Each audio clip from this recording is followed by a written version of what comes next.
Okay, Mr. Manyane, thank you so much for your time. I appreciate this. You are the only young pastor that I know personally. So I just thought I should have made an interview with you. So, for those that may not know, Joe, who is Tefo Manyane? That question sounds very easy, man, but it's really not that easy. It's not that simple. But for people who don't know me, I am Tefo Manyane. I was born and raised in a little town in the Northern Cape, Warrenton, in Ikutseng.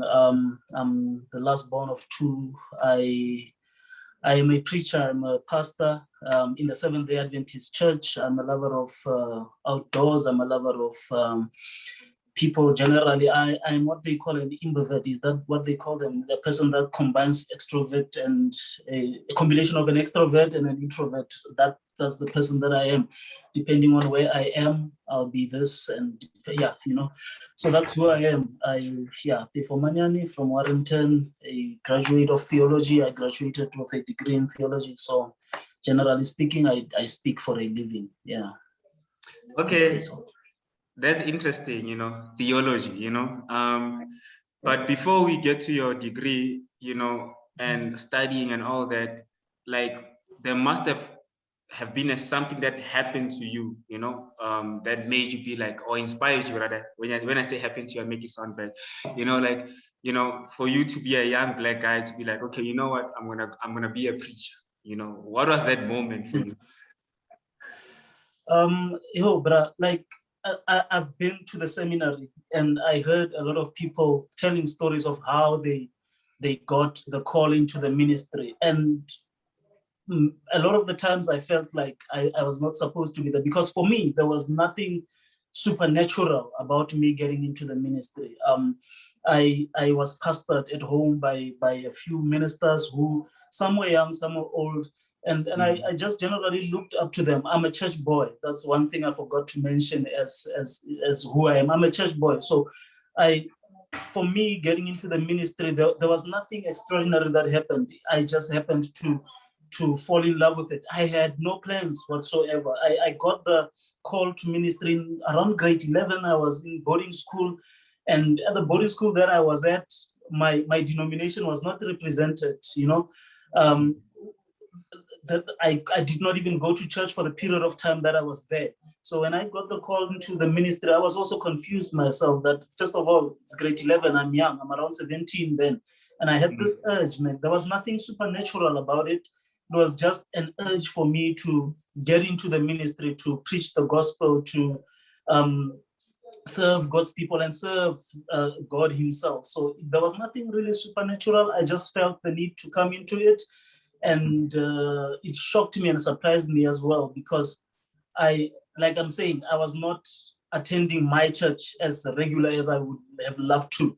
I was not reading the Bible as often as I would have loved to. And I was not well vested in the teachings of my church as I would have loved to. So it came at a time where I was also transitioning from being just Mfana Kukasi and being a learner at school. So yeah, my call came, I could say, I was around about 17. I got into, I had never even preached, by the way. I had never even stood in front of a congregation to preach. So that was also shocking and surprising to me. Or, hey, I feel like doing this thing that I have never, ever done. The best that I've could have, the most public speaking I had done then was public speaking at school. And that as well came late in my high school days. I think I did it once or twice, and I was like, okay, I'm comfortable in this space, but I had never. So yeah, you could say I got that moment came to me at grade 11 or so. All my life I had planned on being a lawyer, and I wanted to be, and I still think I want to study law at some point in my life. But this ministry thing overtook that, and I am here now. And that's how I got into it. Yeah.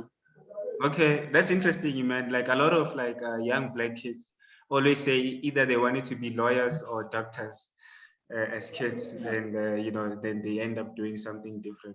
But if man, it's interesting. You are 17 and you are thinking of getting into ministry, and my question now is, how did your family react to that? You know, like your mom, you know, like your friends saying, or hey Joe, you know, you wanna be a preacher, like, you know, how was that conversations like? Yeah, you know, I first had that conversation with guys at school. So I remember this one guy that I had this conversation with asked me a question that a lot of black parents and a lot of black people ask is, what are you going to eat as a minister? What do you think you're going to eat? What where are you going to live? What car are you going to drive? What because essentially being a pastor, and it's an old view. It has been like that. It still is like that. That pastors are not meant to drive nice cars. They're not meant to live in good houses, because pastors are just generally meant to be poor, you know. Yeah. So um that was a question I got from a friend back at high school who asked me that question. And honestly, I did not have an answer, because as I thought about it, as I looked at the people that were ministering to me, they lived lives that were just ordinary. There was nothing great to write home about. They drove, I don't want to mention the cars, because to some people, those cars that they drove then were and still are great achievements. So I don't want to downplay them and say they drove such and such a car. I will not mention, but they drove cars that a young person there would not assume, like a young person would not think, or this guy is doing great in life. And it still is the case here and there. But with my family, yeah, my family also did not appreciate the fact that I wanted to be a pastor. In fact, my family, because they knew me. First of all, they knew who I was. I'm the last born at the house. Back in boarding school, I did not have a clean sheet of being a good little boy in school. Back back at home itself, before I was shipped off to boarding school, I got into a lot of trouble myself. They also knew that I was not, I was a church boy, but I was not that active in church. I was made a church boy by the fact that the Seventh-day Adventist Church, which is the denomination that I belong to, was started by my grandfather at home in Warrenton. So the church started in my grandfather's lounge. We used to clean on Saturday mornings for people to come and worship there. We used to wake up very early so that by 9 o'clock, everyone in the house has taken a bath, we have eaten, because people are starting to come into church, and church started. So they knew the magnitude of the ministry, and they looked at me and they thought to themselves, no, but this is a kid. This guy cannot get into the ministry because he's a kid. And secondly, because we know him, he's a troublemaker, you know. So they tried by all means to kind of send me towards other directions, some of which I took, but I did not enjoy being where I was, because I really wanted to be a pastor. And I remember my brother speaking to other pastors and convincing them to come and convince me that ministry was not it, you know. So a lot of the pastors that I spoke to, that were made to talk to me, were just telling me about how difficult it is in the ministry. No, none of them really said to me, no, if you are really dedicated in what, you will have a smooth riding in this thing. No, it was painted as a very, very difficult thing. And they told me how difficult it was at school, at the seminary. And I must admit that when I got to the seminary, I experienced the difficulty of the seminary. But the very guys that were made to speak to me and tell me how difficult ministry is are now my colleagues. And I look at them and think, these guys are the guys that were sent to kind of deter me. We are now enjoying the ministry together. They are my senior ministers, they are my colleagues, they are my friends, and we are fine. So my family did not really believe that I could do this. In actual, I finished matric 2006. I only went to the seminary in 2010. That's when I actually looked at everyone at home and I told them, I don't have money to go to this thing. I don't know how I'm going to do it, but I'm going to do it without you anyway. So I'm going. Nothing you do will stop me now. And that's when I think they kind of realized, oh no, man, this kid is really serious about this thing. And that's where finances all of a sudden started coming together. confidence in me being a minister started coming together. Of course, in the time that I was at home as well, I had to prove myself. I took up a few roles at church that convinced them that, no, this guy is really serious about this thing. And then they started to take me seriously. And that's when ultimately my family took me to the seminars they could pay. It was very expensive there because it's a private church institution, not sponsored by the government, no NFSAS, nothing like that. So they had to struggle to put me through that. But ultimately I finished, and here I am. And I think wherever they are probably proud of the person that I've become in the ministry. Yeah. Yeah, talk about determination. You were like, I'm going to do this no matter what, and you did it. But just take me through the process of now, getting into it, like, or working towards studying, and, some of the challenges, because, I can imagine you're a young guy, there are many temptations. You grew up in a Black community, a township, there's a lot going on, a lot of temptations. And I'm sure also some friends of yours might have been like, stop this thing, let's go drink, or whatever the case might be. So what have been some of those challenges where you have to kind of like resist temptation and be like focused and be like, I'm going on this path and I'm going to be focused on that path? Yeah. I grew up Lemajita Kokasi, and we got up to Diloza Majita. So when you tell the guys that, okay, guys, this is the direction that I'm taking now with life, I'm going to be a pastor, and everyone looks at me like, yeah, where not like you, So first of all, those are the little things that I needed to those are the little challenges that I had to overcome. Challenges of people not believing that I can actually be a pastor because of the person that I was then, the young person that I was. And I was young also. I had not really finished with my experimenting. So those were also the challenges that I had to fight. Challenges of experimenting with this, experimenting with that, trying not to be found in certain spaces where a pastor is not expected to be found. Because I grew up Kukasi, and Kasiaka, there's really little clean entertainment, so to say. And I say clean in brackets. There's very little clean entertainment. If you really want to go out and have a wonderful time, you must go to a tavern, a pub, a club. And yeah, you can do this much church, there's church is almost a weekend thing, but there's also life before you reach the weekend. So those are little temptations that I had to fight. Did I completely overcome them? I don't think so. Do they make me less of a pastor and less of a Christian? I don't think so. Does finding me in a club and make me less of a pastor? I really don't think so. And yeah, so those are the little challenges, temptations that I had to fight. I don't know if I'm answering you adequately, but those are the challenges that I had to fight. The biggest challenge that I had to overcome was really the challenge of people not believing in me, believing that I could be a pastor, because like I gave you the background, I was young. I had just started experimenting on stuff. My eyes were just opened to the fact that there are women in the world. My eyes were just starting to open to the fact that there's alcohol and this and that. So I was in that space when I wanted to go into the ministry. But probably the 4 years that I spent at home before going into the ministry were the 4 years that were transformative in a way that I then got to experiment freely, because I did not really owe anyone an explanation. I was not a pastor yet.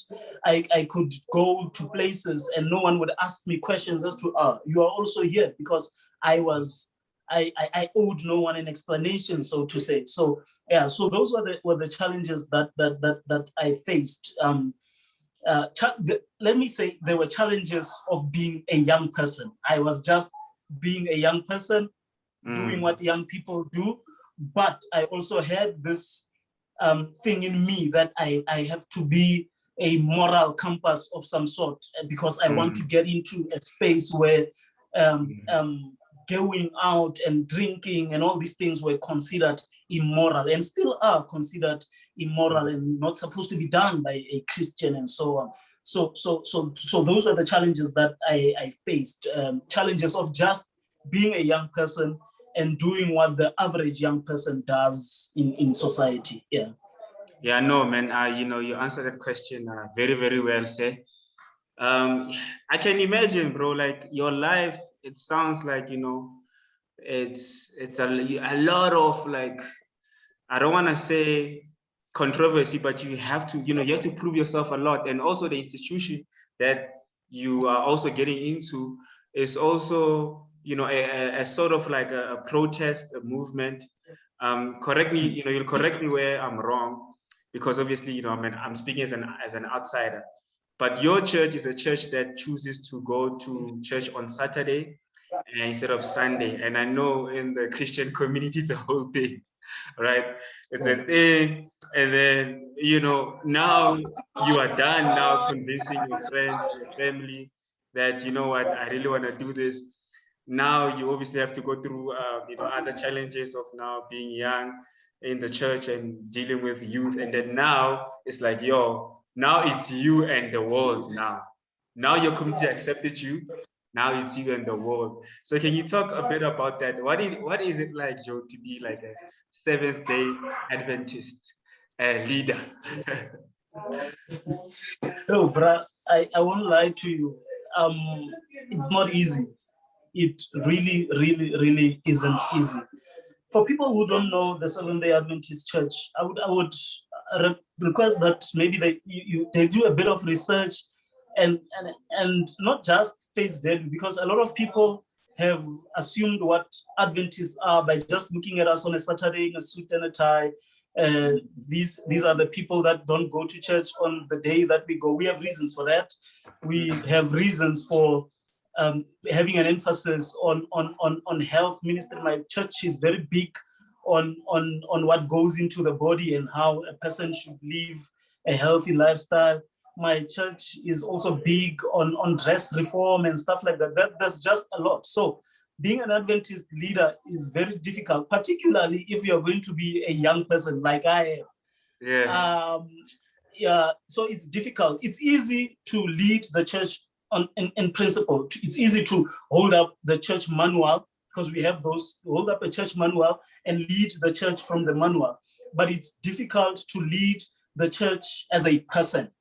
As a young person, it's difficult to lead it and be, to lead it and be. For example, like if you look at my hair right now, an Adventist looking at this will have a strong problem with the fact that not only do I have a certain type of haircut, but I've also rolled my hair to be like ditretenyana.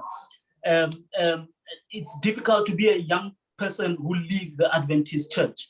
It's difficult. I think it's generally difficult to be a young leader in the religious space, because I miss my friends who are not ministers. Because when we are ministers, then we can sit together and laugh around in the house and we be fine.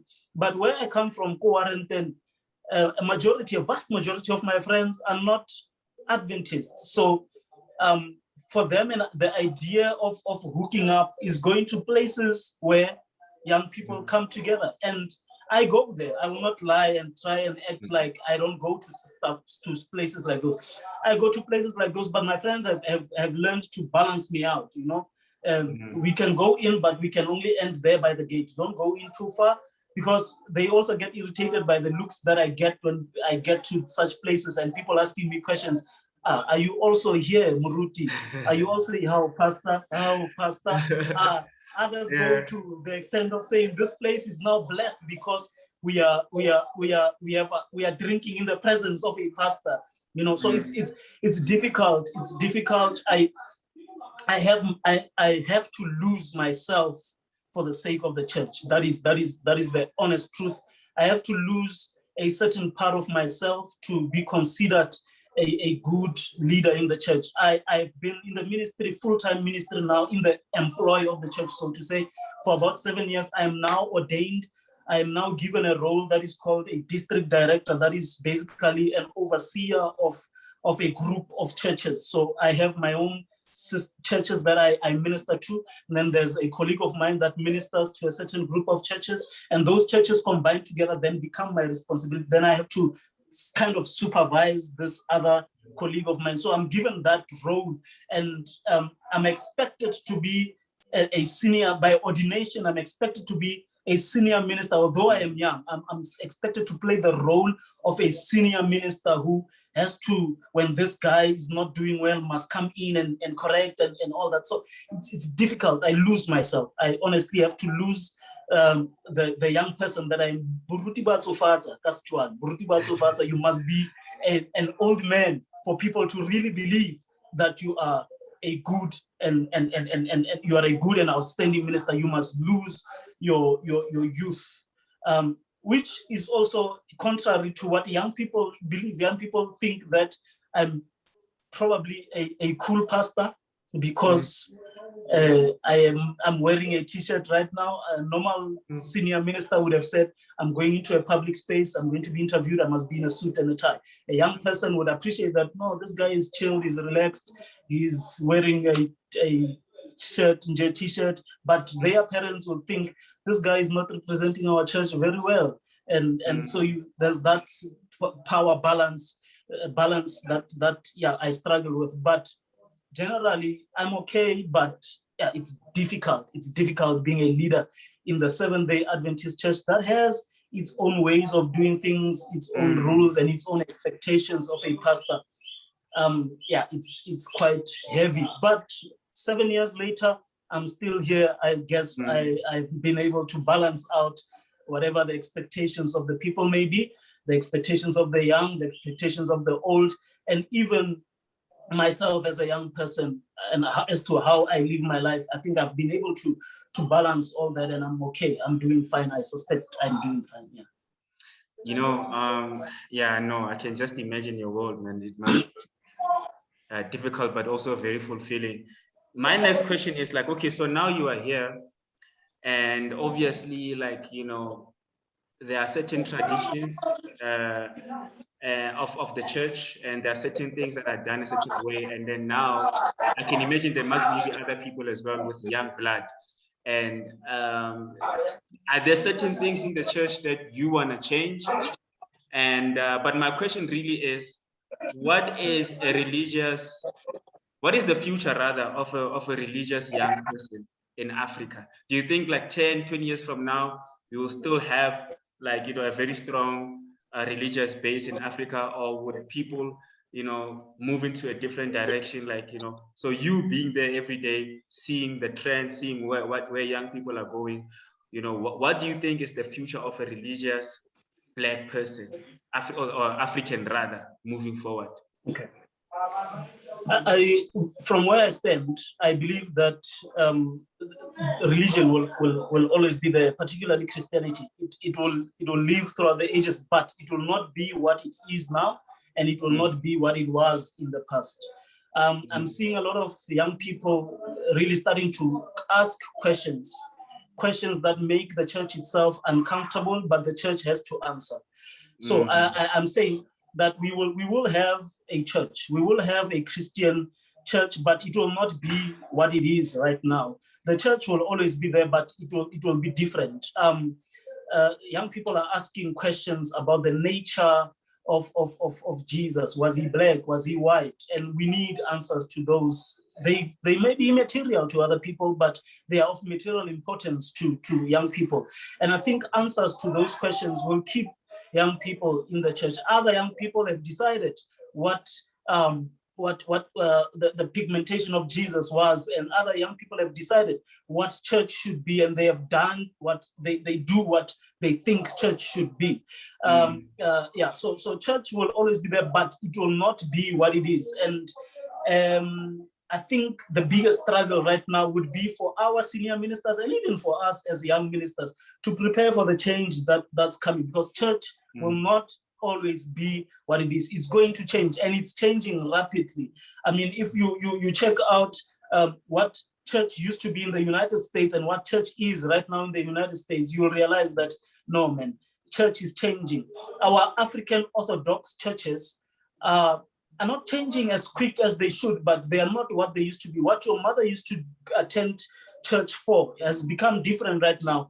Back in the day, instruments in an African Orthodox church were unheard of. Right now, you look at the Methodist Church, the Adventist Church, there's a bit of rhythm and all that. That's a transition that we never had. Clap and tap used to be a thing then, but right now we have a bit of instrumentation that's coming in. We have a bit of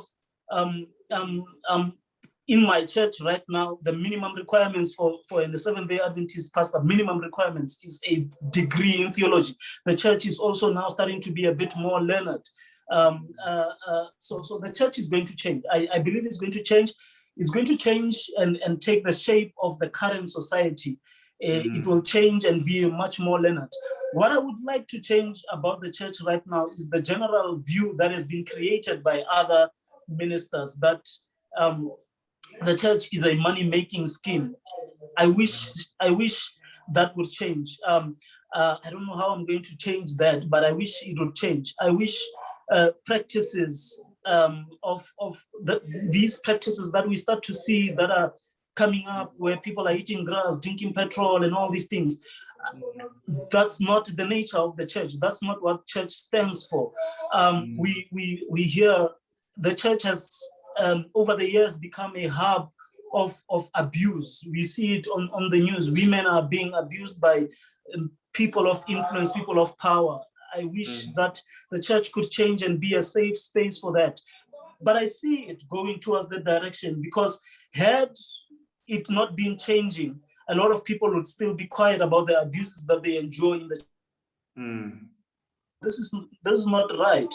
That is why it appears in the news. That is why it trends. That is why we see it going as far as going into the courts. That is why people are running away right now, because they are scared to face up to the music of what their actions and stuff like that. So I think the church is changing, it's transitioning, and it will be something that young and old in this generation will probably be proud of. It will not change overnight.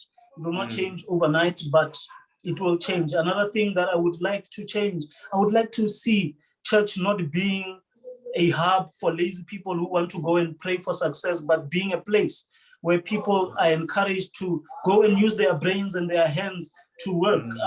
I'm not one to preach. I don't want to preach right now, but maybe for someone who's listening out there and has that view of church, that I can sit around at home from Monday to Friday, and then Saturday and Sunday go to church and pray to be rich. That's not how it works. In the Bible that I read, the idea of prosperity is always accompanied by the works of your hands. So you work and you pray that the Lord blesses what you are doing, or you do what you do and you ask the Lord to bless your efforts so that they may grow. And that is the nature of the church that I want to see, not a place where people can go and scheme around and find 10,000 and put it in the feet or the hands of the man of God and say to the man of God, he must pray for them to be prosperous. You just took 10,000 you could have opened a business with and gave it to a man to do what you could have done for yourself, that is to pray for yourself to be successful.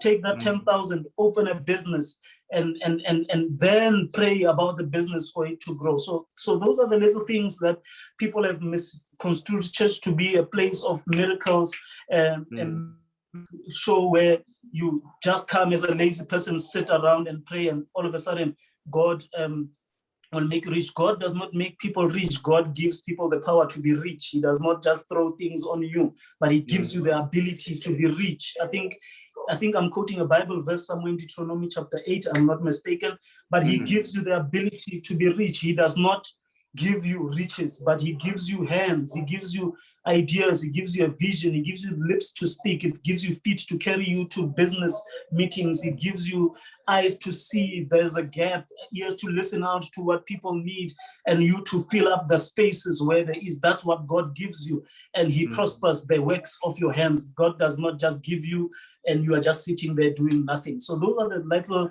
things that I would wish to change with church as we grow into it. Thank you. I think I've spoken too much in this. No.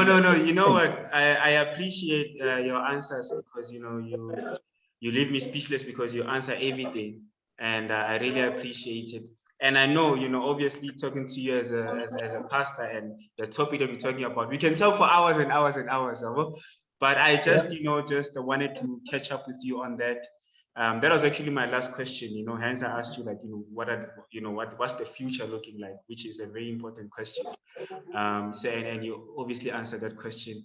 So therefore, I really, really appreciate your time. I know you're a busy man, and yeah, man, just having this conversation with you, I've learned a lot, and I know people that are watching this, they're also going to learn a lot from you, and because yeah, I think just my personal opinion, I think a church is receiving a lot of backlash right now.